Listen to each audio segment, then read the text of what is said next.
अस्सलाम वालेकुम दोस्तों, आज मैं आपको एक माँ की अनोखी कहानी सुनाने जा रहा हूँ जिसे सुनकर एक माँ की मोहब्बत का अंदाजा लगाया जा सकता है। एक दफा समुंदर के किनारे एक दरख्त था जिस पर एक चिड़िया ने घोंसला बनाया हुआ था। एक दिन तेज हवा चली तो चिड़िया का बच्चा समुंदर में गिर गया। चिड़िया बच्चे को निकालने लगी तो उसके पर गीले हो गए और वो लड़खड़ा गई। उसने समुंदर से कहा, अपनी लहरों से मेरा बच्चा बाहर फेंक दे, लेकिन समुंदर ने ऐसा करने से इनकार कर दिया। चिड़िया बोली, देख मैं तेरा सारा पानी पी जाऊंगी। चिड़िया बोली, देख मैं तेरा सारा पानी पी जाऊंगी, तुझे रेगिस्तान बना दूंगी। समुंदर अपने गुरूर में गरजा कहा, ऐ चिड़िया, मैं चाहूं तो सारी दुनिया को गर्क कर दूं, तू मेरा क्या बिगाड़ सकती है। दोस्तों, अगर अभी तक आपने हमारे पेज को लाइक नहीं किया, लाइक कर लें। चिड़िया ने यह सुना तो बोली, चल फिर खुशक होने को तैयार हो जा। यह कहकर उसने समुंदर से पानी का एक घूंट भरा और उड़कर दरख्त पर बैठ गई। फिर आई, घूंट भरा, फिर दरख्त पर जा बैठी। यही अमल उसने कई बार दोहराया तो समुंदर घबरा के बोला, पागल हो गई है क्या,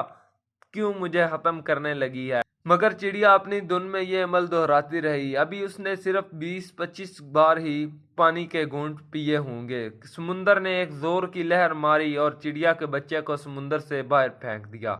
दरख्त, जो काफी देर से ये सब कुछ देख रहा था, समुंदर से बोला, है ताकत के बादशाह, तू जो सारी दुनिया को पल भर में गर्क कर सकता है, इस कमजोर सी चिड़िया से डर गया। समुंदर बोला, तू क्या समझता है, मैं तुझे एक पल में उखाड़ सकता हूँ, एक पल में दुनिया गर्क कर सकता हूँ। इस चिड़िया से डरूंगा, ऐसा नहीं है। दरअसल मैं तो उस माँ से डरा हूँ, माँ के जज्बे से डरा हूँ। एक माँ के सामने तो अर्श हिल जाता है, तो मेरी क्या मजाल। जिस तरह वो मुझे पी रही थी, मुझे लगा कि वो मुझे वाकई रेगिस्तान बना ही देगी। सब माओ को अपने बच्चे अजीज होते हैं। आपकी माँ भी आपसे बहुत प्यार करती होगी, आपकी जरा सी तकलीफ दुख परेशान हो जाती होंगी। यही माँ का प्यार बच्चों को किसी मंजिल पर पहुंचा देता है। इजाजत दीजिए, अल्लाह हाफिज।